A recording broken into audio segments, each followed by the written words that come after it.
আসসালামু আলাইকুম। 18 বাংলার গ্রামগঞ্জের খবরে সবাইকে স্বাগত জানাচ্ছি আমি মমরিনাজ মামি। শুরুতেই সংবাদ শিরোনাম। বেনাপোল সীমান্তে 63 বাংলাদেশি ইসকন ভক্তের ভারত যাওয়ার অনুমতি মেলেনি। সন্দেহজনক ভ্রমণ বলে আটকে দিল ইমিগ্রেশন। কিশোরগঞ্জে মানুষের জমি দখল করে শত কোটি টাকার রিসোর্ট সাবেক ডিবি প্রধান হারুনের। তালা ঝুলছে প্রধান ফটকে।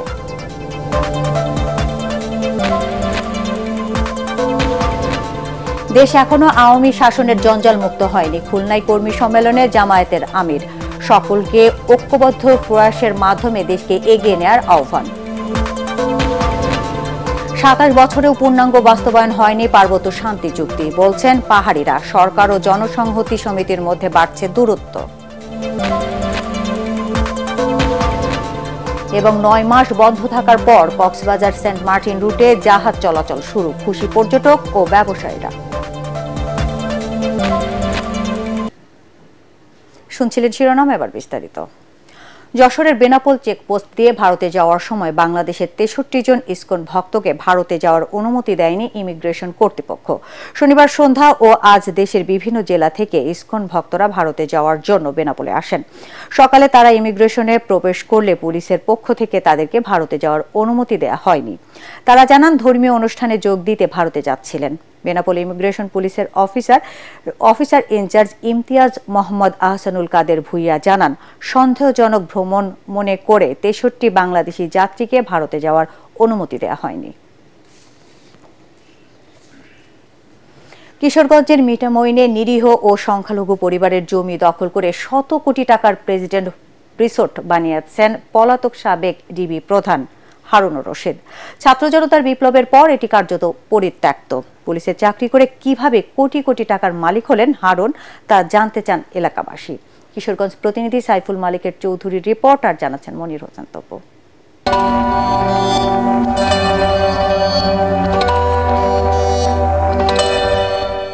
নেই ব্যস্ততা, আলোকসজ্জা ও দামি গাড়ির বহর, নামে না হেলিকপ্টারও। শত কোটি টাকার প্রেসিডেন্ট রিসোর্টটি পড়ে আছে এভাবেই। কিশোরগঞ্জের মিঠামইনে 40 একর জমিতে হাওর ঘেঁষা এই বিলাসবহুল প্রমোদশালার মালিক পুলিশের আলোচিত ও সমালোচিত কর্মকর্তা হারুনুর রশিদ।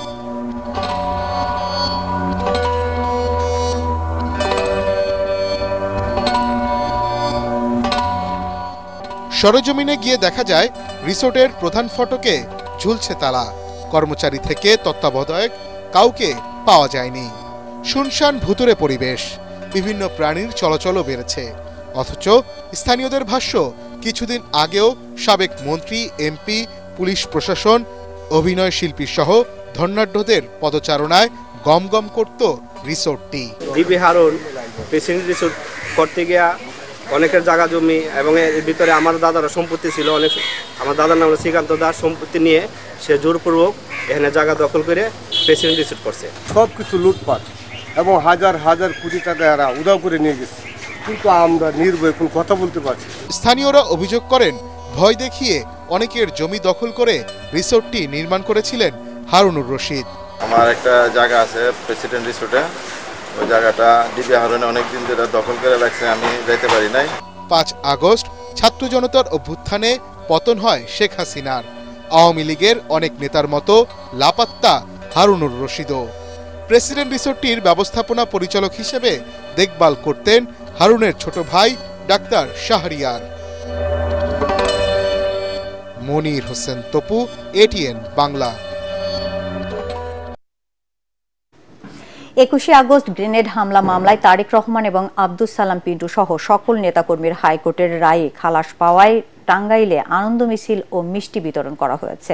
দুপুরে শহরের শহীদ মিনার থেকে জেলা বিএনপির উদ্যোগে মিছিলটি বের করা হয়। মিছিলটি শহরের গুরুত্বপূর্ণ সড়ক প্রদক্ষিণ করে টাঙ্গাইল প্রেস ক্লাবের সামনে এসে শেষ হয়।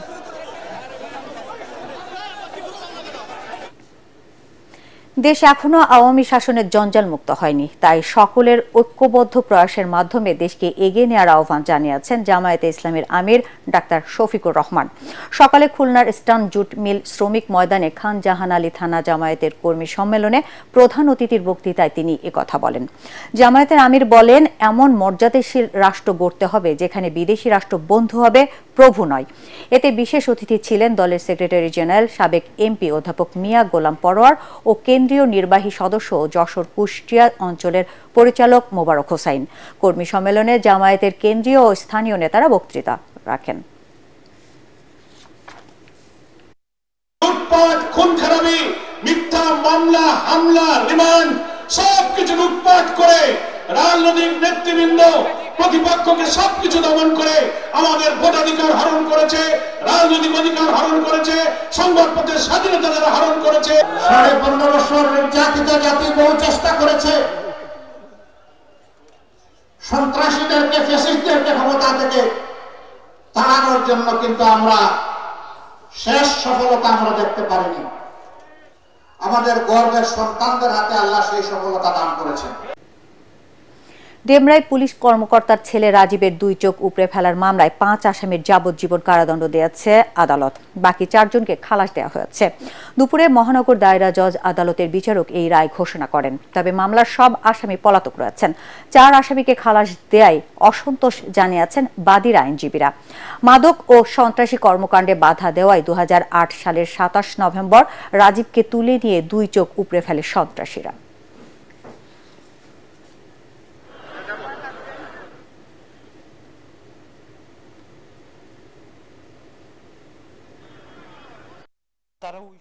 এখনো তারা বিভিন্ন অনৈতিক কার্যক্রমের সাথে জড়িত তখনও ছিল।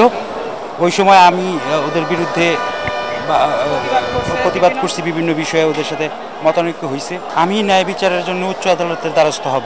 ধারালো অস্ত্র দ্বারা তার 2টো চোখ উপড়ে ফেলে এবং এই সংক্রান্ত বিষয়ে তার বাবা পুলিশ অফিসার, তিনি ডেমরা থানায় বাদী হয়ে ওই সময় মামলা করে। দীর্ঘ 2 যুগের বেশি সময় ধরে পাহাড়ে অধিকার প্রতিষ্ঠার আন্দোলনের পর 1997 সালের 2রা ডিসেম্বর পার্বত্য চট্টগ্রাম শান্তি চুক্তি স্বাক্ষরিত হয়। অথচ চুক্তির 27 বছরেও বহু ধারা উপধারা আজও বাস্তবায়ন হয়নি বলে জানালেন পাহাড়ি নেতা ও সাধারণ পাহাড়িরা। স্থানীয়রা বলছেন, চুক্তি বাস্তবায়ন নিয়ে সরকার ও জনসংহতি সমিতির মধ্যে মতের ভিন্নতা থাকায় বাড়ছে সংকট। রাঙ্গামাটি, খাগড়াছড়ি ও বান্দরবান প্রতিনিধির পাঠানো তথ্যচিত্রে বিস্তারিত জানাচ্ছেন জাহিদুল আলম।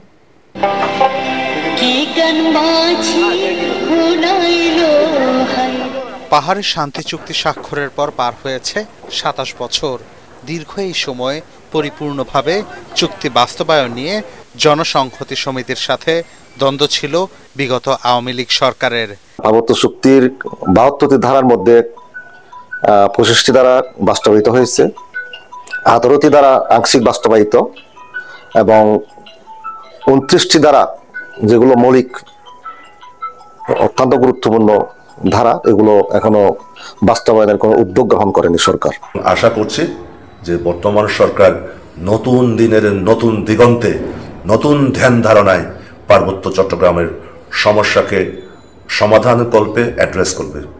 সাধারণ মানুষের প্রত্যাশা, পাহাড়ের শান্তি ফিরিয়ে আনতে রাজনৈতিক দলগুলোর সাথে বসে শান্তি চুক্তি বাস্তবায়ন করবে সরকার। বর্তমান সরকারের থেকে আমরা আশা করি যে যদি কিছু উদ্যোগ নেওয়া হয় তাহলে সেটাই ফলপ্রসূ হবে বলে। সংবিধান যে সংস্কার চলছে, এই সংস্কারে পার্বত্যগ্রাম চুক্তিতে অন্তর্ভুক্ত করে আদিবাসী শব্দ যদি সংযুক্ত করা হয় তাহলে সমগ্র দেশের জন্য শান্তি বিরাজ করবে। পাহাড়ে বাঙালিদের সংগঠনগুলোর নেতৃবৃন্দরা বলছেন, শান্তি চুক্তির মধ্যে বৈষম্যমূলক ও সংবিধান পরিপন্থী যেসব ধারা রয়েছে তা সংশোধন করে সবার কাছে গ্রহণযোগ্য চুক্তি তুলে ধরতে হবে।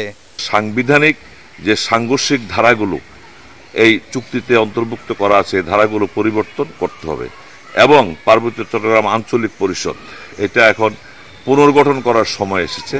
এটাকে পুনর্গঠন করতে হবে এবং নির্বাচনের মাধ্যমে জেলা পরিষদ, আঞ্চলিক পরিষদগুলো গঠন করা খুবই প্রয়োজন। পার্বত্য চট্টগ্রামের ভূমি সংকট নিরসন, ভারত থেকে প্রবেশ করা শরণার্থী ও উদ্বাস্তু পুনর্বাসন সহ চুক্তির পূর্ণাঙ্গ বাস্তবায়ন করবে নতুন সরকার, এমনটাই প্রত্যাশা পার্বত্য এলাকার মানুষদের। Bureau report, ATN Bangla. পাহাড়ে বাজার ফান্ডের বন্দোবস্ত ও লিজ নেয়া জমির মেয়াদ 10 বছরের বদলে 99 বছর পর্যন্ত বৃদ্ধি এবং সহজ শর্তে ব্যাংক ঋণ দেওয়ার দাবিতে বান্দরবনে মানববন্ধন করেছে স্থানীয়রা। সকালে বান্দরবন প্রেস ক্লাবের সামনে অনুষ্ঠিত এই মানববন্ধন অনুষ্ঠিত হয়। মানববন্ধন শেষে জেলা প্রশাসকের কাছে 6 দাবি সম্বলিত একটি স্মারকলিপি দেওয়া হয়।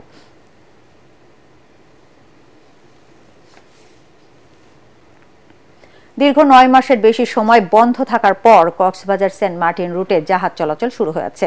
প্রথম দিনে কক্সবাজার শহরের নুনিয়ারচড়া BIWT ঘাট থেকে 653 যাত্রী নিয়ে সেন্ট মার্টিনের উদ্দেশ্যে ছেড়ে যায় 12 আউলিয়া নামক জাহাজটি। এতে পর্যটকেরা যেমন খুশি তেমনি মুখে হাসি ফুটেছে পর্যটন সংশ্লিষ্টদের। প্রতি বছর সরকারের পক্ষ থেকে অক্টোবর থেকে মার্চ মাস পর্যন্ত 6 মাস টেকনাফ সেন্ট মার্টিন ও কক্সবাজার সেন্ট মার্টিন নৌ রুটে জাহাজ চলাচলের অনুমতি দেওয়া হয়। বাকি 6 মাস সাগর উত্তাল থাকায় জাহাজ চলাচল বন্ধ রাখা হয়। এর আগে গত বৃহস্পতিবার থেকে পর্যটকবাহী জাহাজ চলাচল শুরু হওয়ার কথা থাকলেও যাত্রী সংকটের কারণে সেন্ট মার্টিনগামী পর্যটনবাহী জাহাজ যাতায়াত সাময়িক বন্ধ রাখার সিদ্ধান্ত নিয়েছিল জাহাজ মালিক কর্তৃপক্ষ। চাঁপাইনবাবগঞ্জে জুলাই আগস্টে ছাত্র জনতার গণ অভ্যুত্থানে আহত ও শহীদদের স্মরণে স্মরণ সভা অনুষ্ঠিত হয়েছে। জেলা প্রশাসনের আয়োজনে শহীদ শাটু হল অডিটোরিয়ামে এই স্মরণ সভা অনুষ্ঠিত হয়। অনুষ্ঠানে জুলাই আগস্টে ছাত্র জনতার গণ অভ্যুত্থানে চাঁপাইনবাবগঞ্জের 200 জন শহীদদের প্রত্যেক পরিবারকে 1 লাখ টাকা করে ও আহত 11 জনকে 20,000 টাকা করে অর্থ সহায়তার চেক দেওয়া হয়।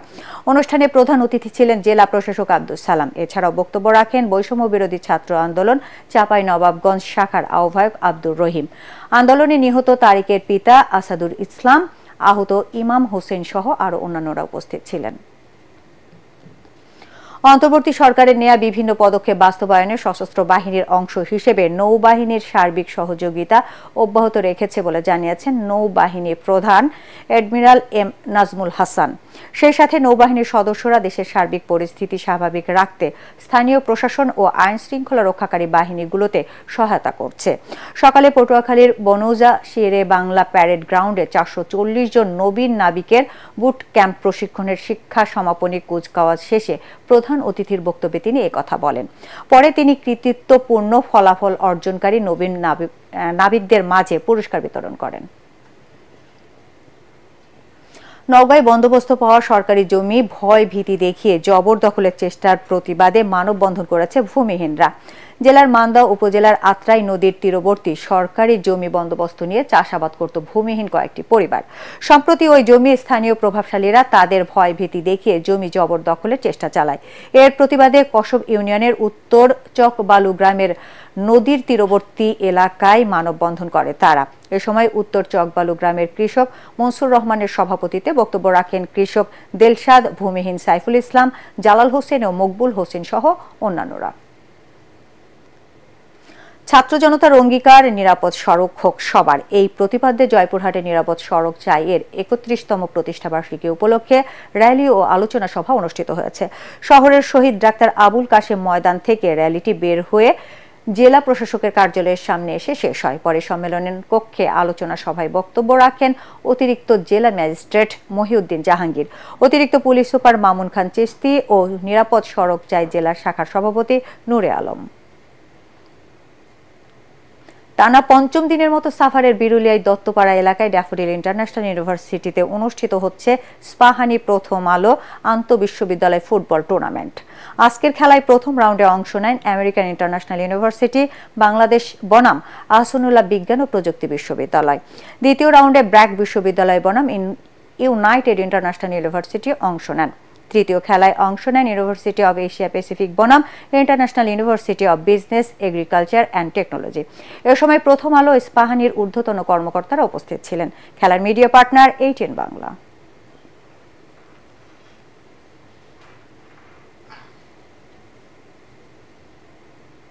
বৈষম্য বিরোধী ছাত্র জনতার আন্দোলনে শহীদদের স্মরণে শুরু হয়েছে শহীদ স্মৃতি ফুটবল টুর্নামেন্ট। দুপুরে বংশী নদীর পাড়ে নির্মিত সাফার মিনি স্টেডিয়ামে প্রতিযোগিতার উদ্বোধন করেন বিএনপির সহ পরিবার কল্যাণ বিষয়ক সম্পাদক ডাক্তার দেওয়ান মোহাম্মদ সালাউদ্দিন বাবু।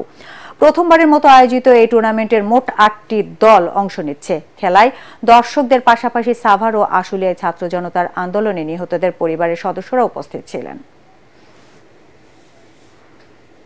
দর্শক, পরবর্তী সংবাদ দেখার আমন্ত্রণ জানিয়ে এখনকার মতো শেষ করছি। এটিএন বাংলার সংবাদ ইউটিউবে দেখতে ব্রাউজ করুন youtube/ATN বাংলা নিউজ। ধন্যবাদ সবাইকে।